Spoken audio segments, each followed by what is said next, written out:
Yung minority, iba yung sa amin. Yun na nga po. Ang tinatanong siya, meron na po ba kayong report sa Blue Ribbon Committee? Dinadrop na. Partial lang.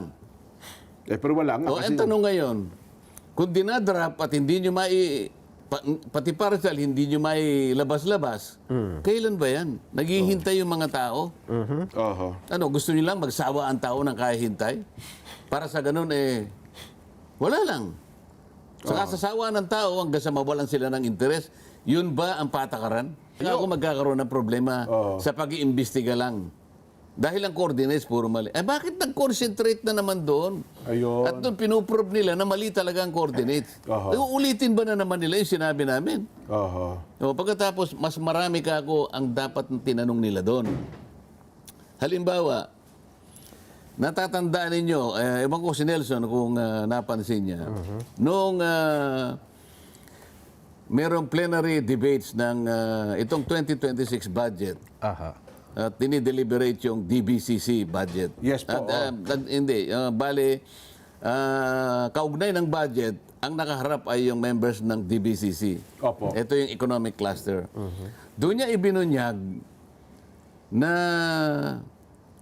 tinawagan daw siya ng pansin ng dating Yusek Bernardo ng DPWH.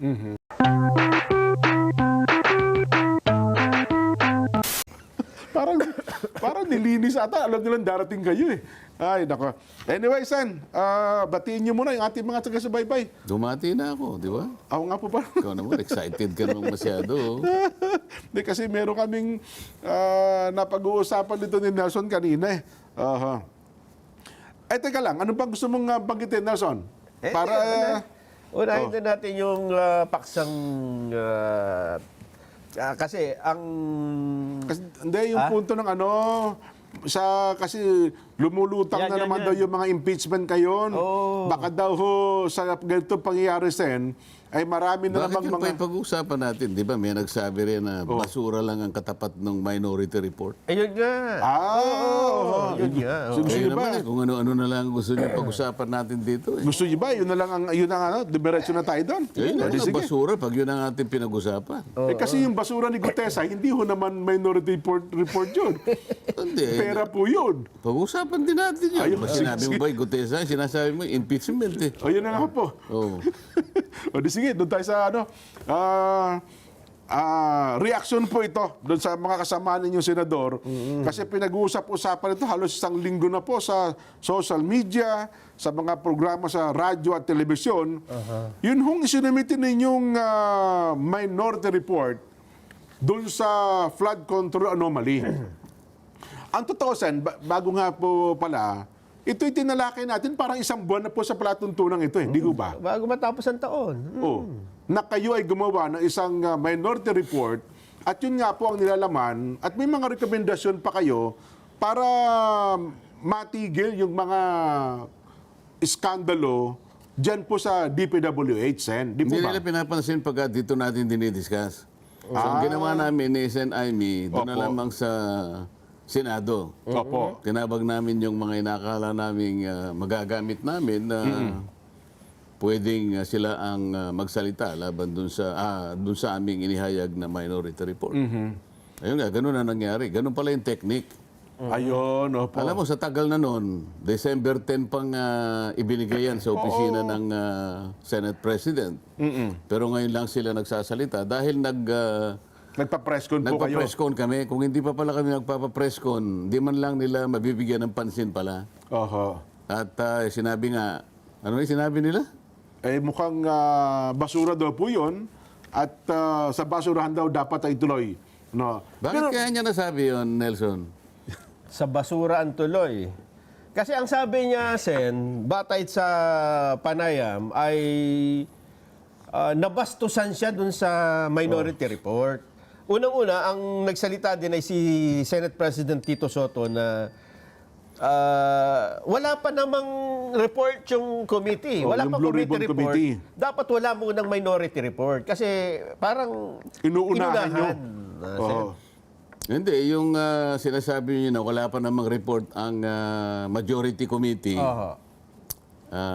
Edi pasinag natin kung bakit wala pa silang report kahit partial lang. May sinenda ko kay Director eh. Direk, kung nandiyan ka, pwede bang ipalabas mo muna para makita natin? Bakit hanggang ngayon wala silang ma-submitting report kahit partial lang? Kasi diyan magsisimula ang ano eh. Ito ang may dahilan kung bakit nilabas na namin yung minority report eh. Bakit? Dinadraft. Ayan. Sige, direct. Dinadraft. Mahina itong mga staff ko. Sabi ko, before mag-break noong December, tapusin nila eh. Ngayon wala pa. Wala, nakatingin lang sa akin, walang tumatango. Direct, medyo atas pa rin ng konti. Mas sabihin, nauna pa doon ng konti, Sen. Oo, yan ako na ng konti Sige, ron. sige. Inaayos mo Tanong nila. sa kanya eh. Yan yung tanong, para maintindihan natin. Oo. Sige, medyo buffering lang yan, Sen. Alam mo yun, medyo yung ating mga aparato.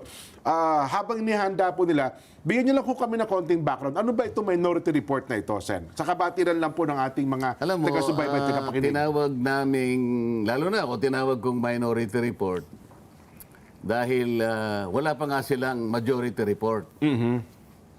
Hindi ko maintindihan kung bakit sinasabi nilang ang katapat niyan ay basura lang. Opo. Wala naman akong nakikita na dapat ay ituring na ito'y papunta lang sa basura. Sapagkat yung nilalaman nun, kung binasa nila, narinig ko si Senator Lacson, hindi man lang niya binasa eh. Hindi na po. Hindi nga rin po niya pinasin. Tama kayo. O paano mo sasabihin ang isang report ay nauukol lang sa basura, hindi mo man lang binasa?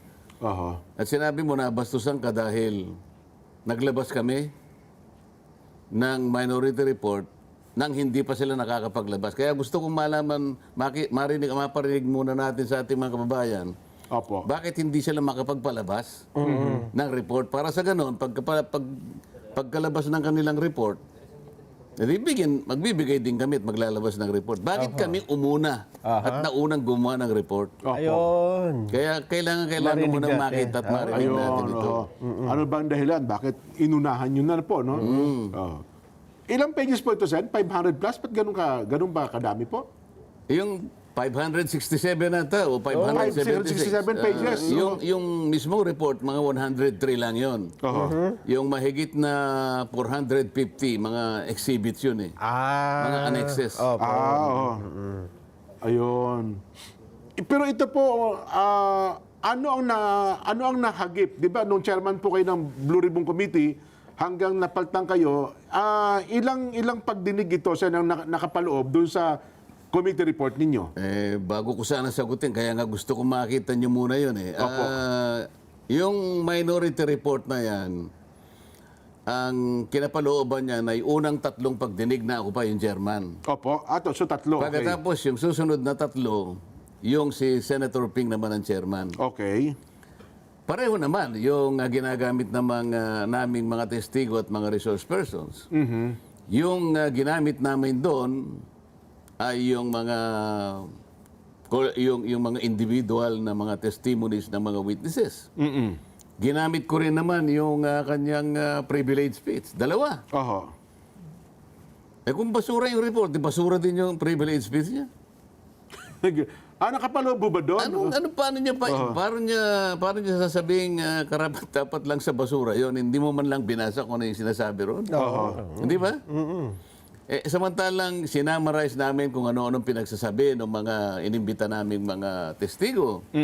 Ano yung mga sworn statements na isinabmit ng mga resource persons. Sa mga kapatid, sinamarize namin, pinag-aralang mabuti kung ano ang kanilang mga ikinontribute sa mga pagdinig na yon. At saka namin nagawa ang isang minority report. Ngayon, kaya sila parang nagsisentimiento, bakit kami inunahan ninyo? Opo. Kasi sa mga tuntunin naman namin, sabi niya, kinakailangan mauna muna yung majority report. Tama po. Oo. Ba't sila nagbigay kagad? Kaya nga gusto ko sana mapanood nyo. Ba't ba hindi natin Kaya po, okay na ba? Wala pa, saglit lang daw po. ako na lang magkukwento. Opo. Sige. Sige po, Sen. Habang hinahanda nila. Oo, Tinanong kasi siya habang siya ay nagpapa-interview. Meron na po ba kayong ilalabas na report ng Blue Ribbon Committee? Opo. Oh, partial lang, sabi niya, partial. Kaya lang, may hina itong aking mga tauhan eh. Sinabi ko sa kanila, before the December break, dapat meron na kaming maibigay na report kahit partial lang. Nakatingin lahat sa akin, tatangu-tangu lang. Oho. Kailan ba gagawin yung report na sinasabi na yan? Maihina pala yung kanyang mga sariling tauhan. Ang mga tao, Jen, Opo. Nelson, naghahantay. Oo. Nagagalit sa nangyari sa Kabangbayan. Ano? Bagot na sila kung may mangyayari pa dito sa ginagawang investigasyon na yan. Oho. Pagod na sila ng kahihintay. Opo. Noon pa man. Kaya naisip ko, totally, ayaw niyong pansinin. Binigyan ko na yung opisina ng Senate President. Alam mo, Jen, para makatulong lang kami. Baka naman sa paggawa namin ng minority report na yun, mamotivate naman sila na gumawa na rin tayo. Opo. Kasi kung titingnan mo, baka naman kapag binasa nila yun, makatulong sa kanila. Dahil ang pinanggalingan naman, hindi naman sarili naming opinion yun. Oho. Testimonies ng lahat ng mga inimbita namin. Mula sa mga pahayag Oho. at sa mga statements. So individual or even collective testimonies, pinagsama-sama namin, inaral, sinamarize, at doon ipinakita namin yung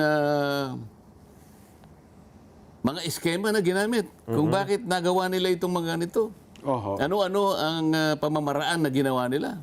Magmula sa mga allocable, sa mga leadership, yung pinagsamang bicameral committee report, yung mga unprogrammed appropriations, kung paano at kung paano ginagamit ng mga proponents at nakakakuha, yung mga allocations.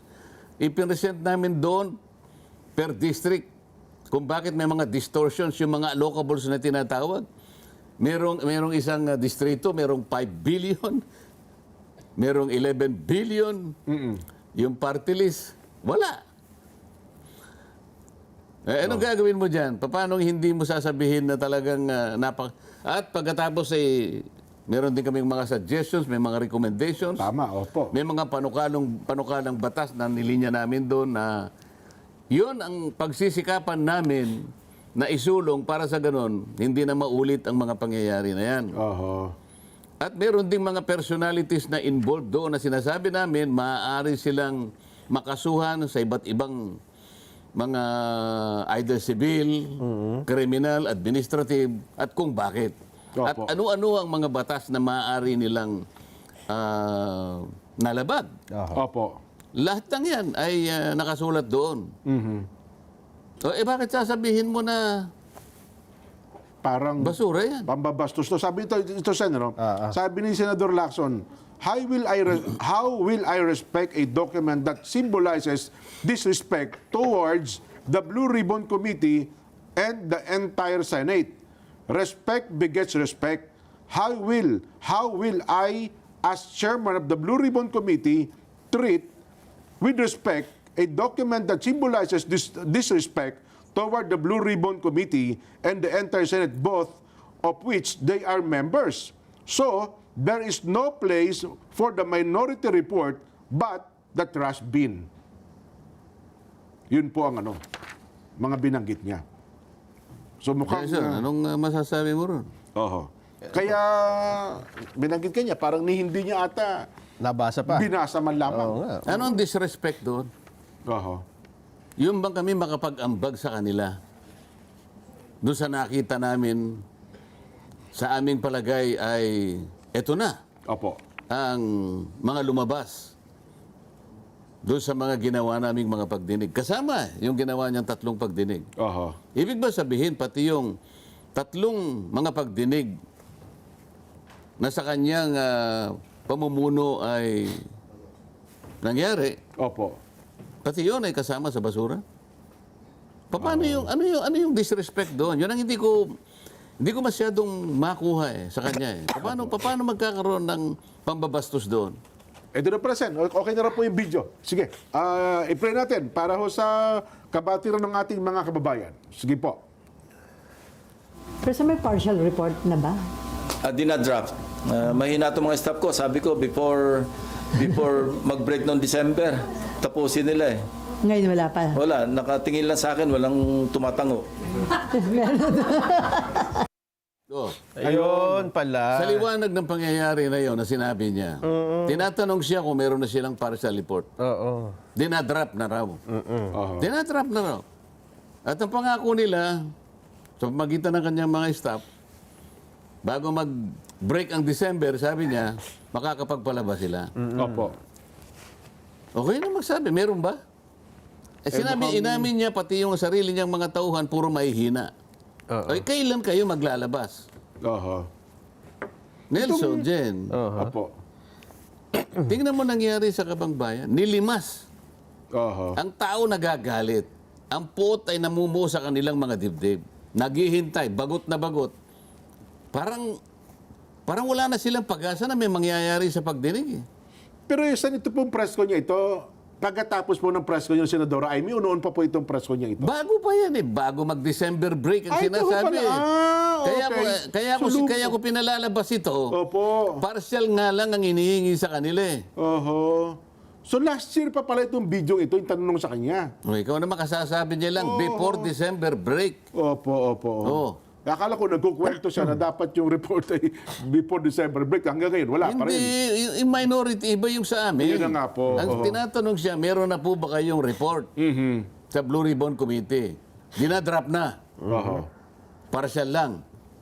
Pero wala nga. O, ang tanong ngayon, kung dinadrop at hindi nyo pati partial, hindi nyo labas-labas, kailan ba yan? Naghihintay yung mga tao?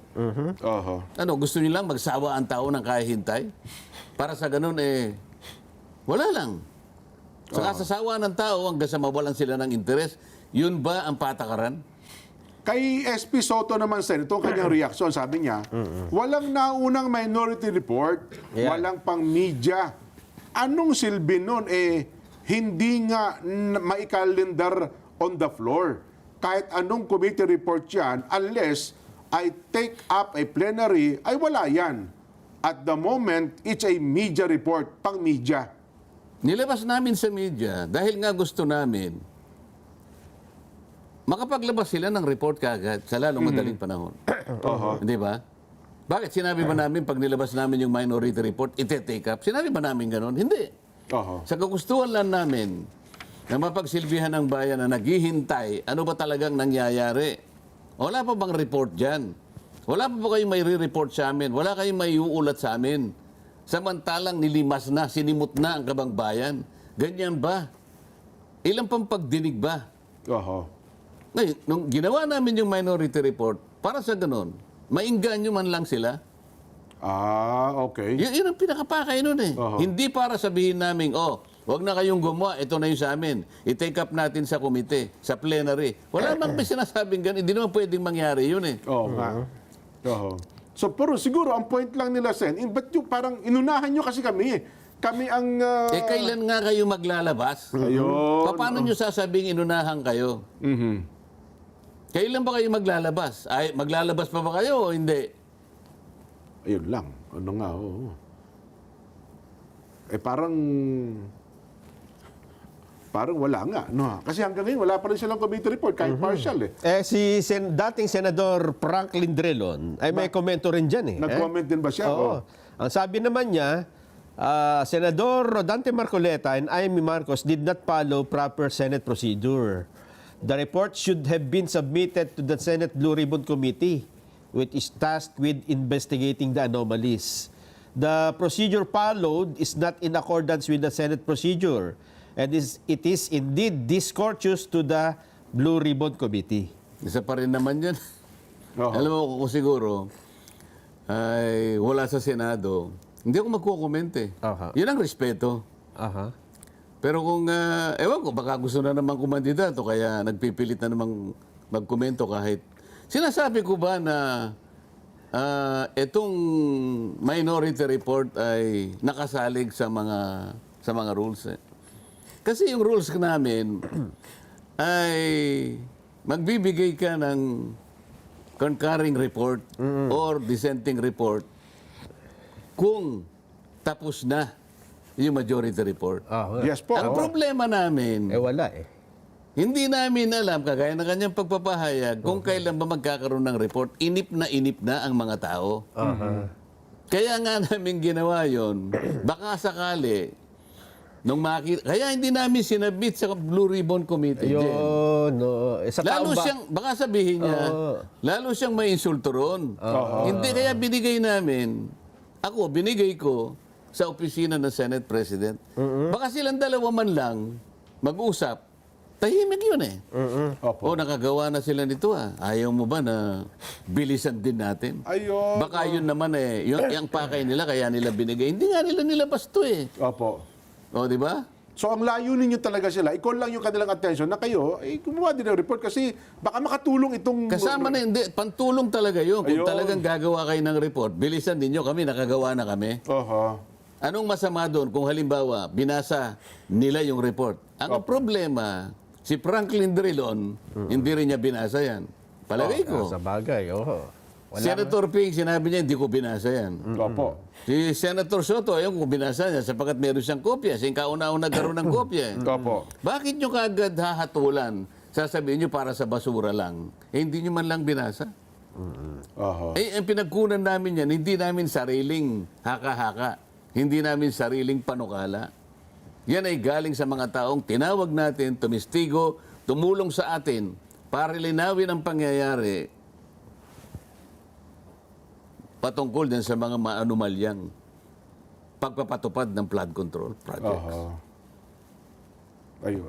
So kung nagkaroon pa ng partial report man lamang sana ang Blue Ribbon Committee sa pangunguna po ng Senator Ping, wala sanang issue dito, Sen, no? Sana. Kasi baka makatulong pa po yung inputs ninyo. Hindi, tsaka natin masasabi ngayon, pwede naming ihambing yung ginawa namin kung yung partial report ay medyo kahit papano malapit-lapit doon sa ginawa naming pag-uulat. Oh. Alam mo, kaya sila siguro nagkakaganyan. Nung nag-press release kami, nasabi namin ni Senator Amy na parang bitin kami sa nakaraang pagdinig. Nung tanungin kami ay, sabi ko bilang isa, bakit ang naging concentration, sabi ko, ay yung discrepancy sa mga coordinates. Kako Septyembre pa ako, kung di ako nagkakamali sa pangalawang pagdinig, sinabi ko na mali lahat ang ginawa nilang pag-uulat at pag-i-input sa sumbong sa Pangulo dahil ang binigay nila ay isang application na multi-year. Meron sila kakong mas accurate na pamamaraan para matukoy yung mga coordinates, yung PCMA. Yes po. Okay, meron pa silang Survey 123. September pa yun dyan. Siguro kung hindi una, pangalawa sigurong pagdinig. Pinrob ko na sa pagitan ng sample, 14 na sample, na magmula sa siguro mga 70 meters hanggang 400 meters ang discrepancy. Kaya nga ako magkakaroon ng problema sa pag-iimbestiga lang. Dahil ang coordinates puro mali. Bakit nag-concentrate na naman doon? Ayun. At doon pinuprove nila na mali talaga ang coordinates. Uulitin ba na naman nila yung sinabi namin? Pagkatapos, mas marami ka ako ang dapat tinanong nila doon. Halimbawa, natatandaan ninyo, ewan ko si Nelson kung napansin niya, noong merong plenary debates ng itong 2026 budget, at dinideliberate yung DBCC budget. Yes po. Hindi. Bale, kaugnay ng budget, ang nakaharap ay yung members ng DBCC. Opo. Ito yung economic cluster. Doon niya ibinunyag na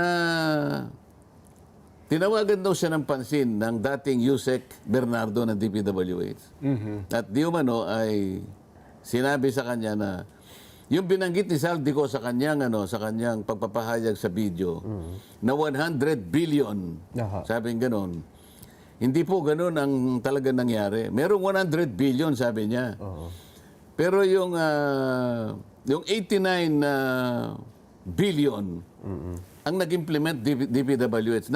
Hindi niya napanood yan? Napansin mo namin. 89 billion ay inilatag ng DPWH. Yung 29 billion other agencies. Mula kanya doon sa 89 billion, sabi niya, ang hinandle ko ay parang 51 to 52 billion. Ngayon, ang porsyento doon 16%. Opo. Sinabi niya, yung 6 billion, ay yung 8 billion na 16% nung about 51 to 52 billion, binigay daw ni Yusek Bernardo kay Yusek Traigib. Oho, yun.